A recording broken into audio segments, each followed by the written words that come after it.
policy of student loan headlock.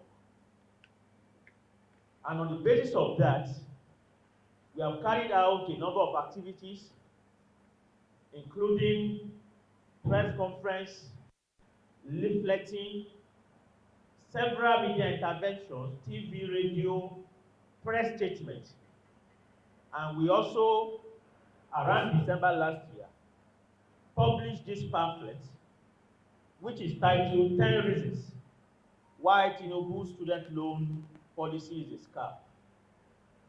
And through all of this engagement, we believe that we have been able to clearly demonstrate theoretically that the student loan scheme is unworkable, is unreasonable, is unacceptable, and is a policy that is not supported by the real material situation that exists in this country. The 10 reasons that we identified are 10 arguments that the government has put forward to justify this loan scheme. And we dismantle these 10 arguments one by one, demonstrating that they are untrue.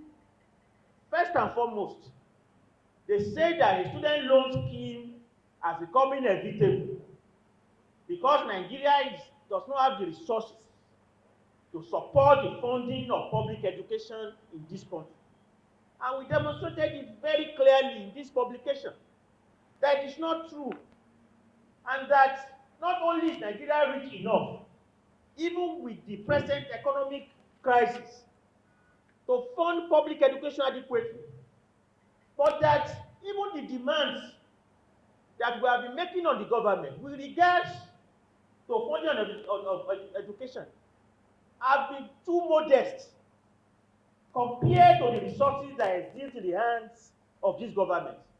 For instance, a number of years ago, all ASU demanded was 1.6 trillion or thereabout, not for 1 year, spread over a 6-year period as intervention fund to support public universities. Because around that time in 2013 or thereabout, the government carried out a visitation to the campuses across the country and discovered that there was nothing going on in the universities, that the libraries were denuded of relevant materials, and that the laboratories in many of our public universities had nothing, no reagents. They were using kerosene as Bunsen burner. That was in the period when kerosene was still, they were using kerosene stove. That was the period when kerosene was still affordable anyway. Who knows what they are using as Bunsen burners nowadays in schools like LASU? For all of this talk, Buhari for 8 years did not put forward 1 naira.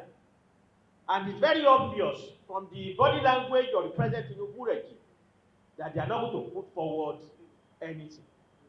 But in this publication, we even realize that that amount is a modest sum. That this government, if the corruption, the leakages, and co are addressed and blocked, if the salaries and allowances of the political office holders are cut just by half, this government will raise on an annual basis about 3 trillion additional resources, not budgetary allocation. Less than 10% of indigent undergraduates in this country would be able to access the loan. That is apart from the onerous conditionality loan, but on the basis of the sum of money that has been voted, which is about 50 billion naira, that will only take care of less than 10%.